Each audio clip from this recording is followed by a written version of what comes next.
This is your first interview since you've announced that you'll be retiring at the end of your term. Why go now? Why did I retire? Yeah. Oh, well, I've been eager to sort of go into another phase of life for a while. I thought Hillary Clinton was going to win in 2016, and the Affordable Care Act would be intact, and our country would be in great hands. She was so qualified, and then that didn't happen, so we had to stay to make the fight, and now we're making the fight again to protect health care, which is, of course, one of my flagship issues in the Congress of the United States. So my timing here was attached to my mission here. It isn't attached to what I want other people to do. It's what my purpose is here. Other people have to make up their own minds about how long they stay and when they go, and I wish them well on that. One of the things you said recently in an interview, you said that President Trump was a vile creature, the worst thing on the face of the earth. Do you think he's different now than he was in his first term in terms of his abilities, his leadership? By the way, I said that as a euphemism. I could have done much worse. You could have done worse. You could have said worse. Yeah. Are there other adjectives you'd rather use? No.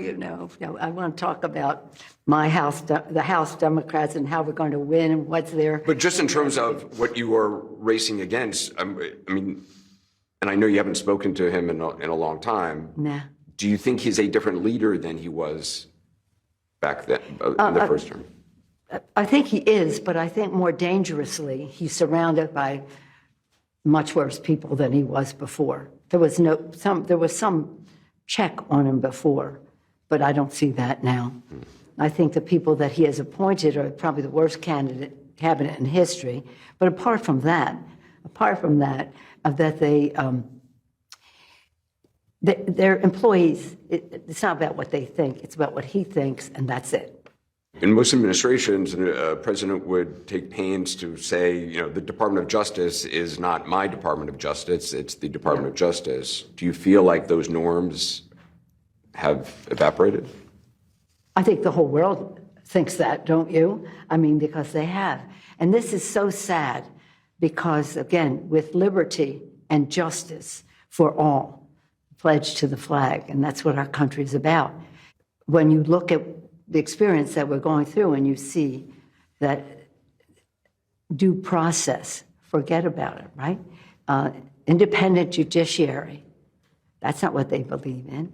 And the Justice Department to be an arm, a political arm of the White House is really not what our founders had in mind in that oath of office that we take to pledge to protect the Constitution of the United States. Yesterday, Mohammed bin Salman, the Crown Prince of Saudi Arabia, was welcomed with great fanfare at the White House. There was a big dinner. What did you think of that?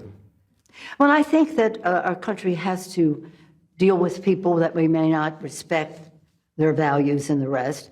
I think that what has happened to Khashoggi was shameful beyond words. And, okay, so that's what this Crown Prince did. I'm more concerned about what the president did. I absolve him of it. It's okay with me. He said things happen. Things happen. Things happen. So, they are who they are. In our interests, our national security interests, there's a judgment made. Do you talk to Putin? Do you talk to Xi? Do you talk to whomever it is? And even though we don't have shared values, but to say things happen, that was too much. But let's not talk about him, because we are talking about the future. We're talking about the future of what comes next. And for you, the issues to run on are affordability. I mean, just what we saw in this most recent election, the candidates who talked affordability. Yeah. One of the first things when you were elected, you were 47 years old, 1987, AIDS was a death sentence. Yeah. You spent a lot of time visiting hospitals, holding people's hand. You lost a lot of friends. You were able to raise huge amounts of money and get government resources. Are you concerned about where this administration is on global funding for HIV/AIDS? Do you worry, some of the advances are going to go backwards? No, I'm very worried about that, and I would think that many more people would be.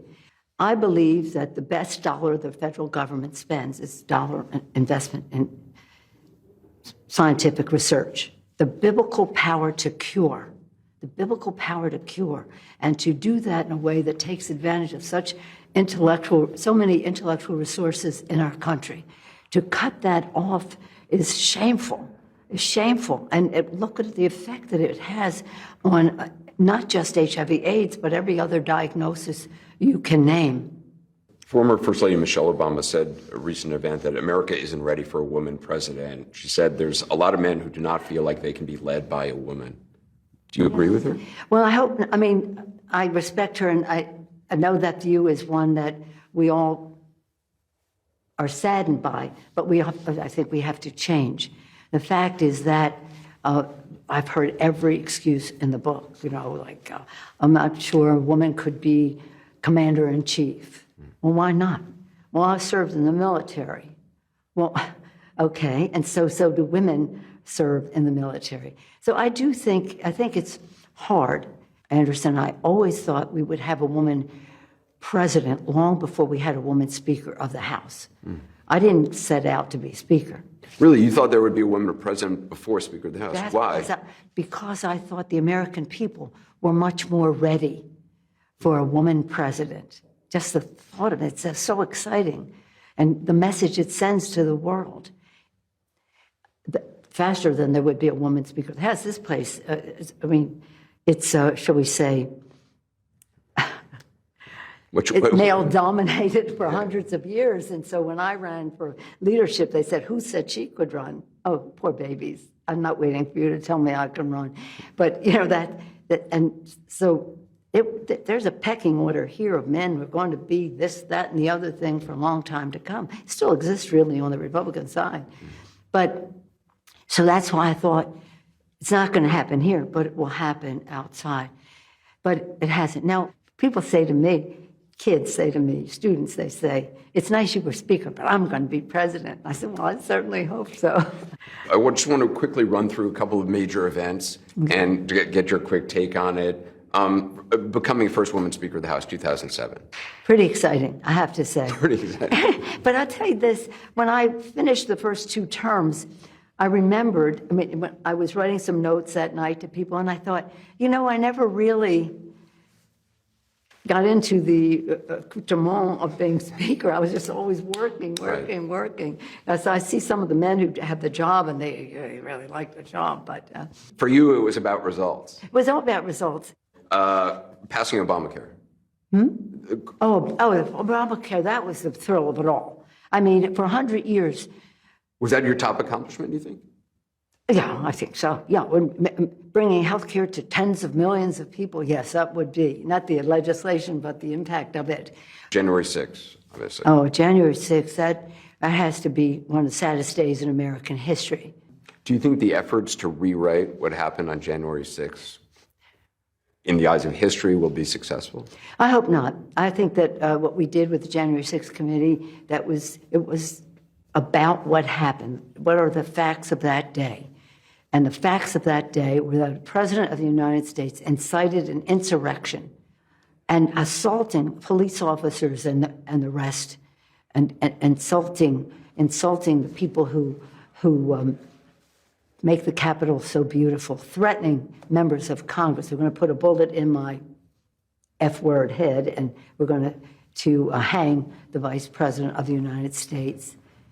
How can they think that history will think of them as anything other than the thugs that they were and are? Finally, what do you think is the greatest threat facing the United States today? The greatest threat? I think, as with everything, apathy.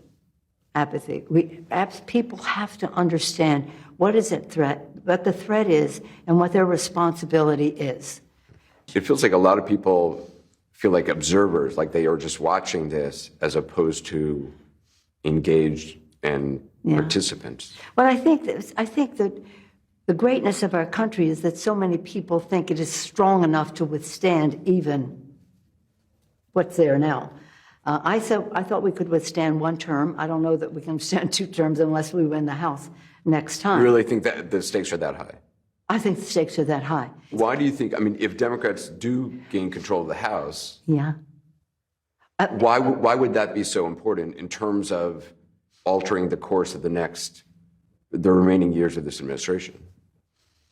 When Democrats win the House, not if. We won't be able to achieve a lot because we will not have a signature, but we'll able to save the country from a lot of the damage that is springing. Democrats should be able to be more, obstructionist or stopping. It's not obstructionist. It's on our oath of office. And by the way, in a way that, again, is in keeping with the rules of the House, the Constitution of the United States, that these are all being violated now. You understand that. So if Democrats retake the House, you're saying Congress would actually live up to its legislative role? Yes, of course, which we are not doing now.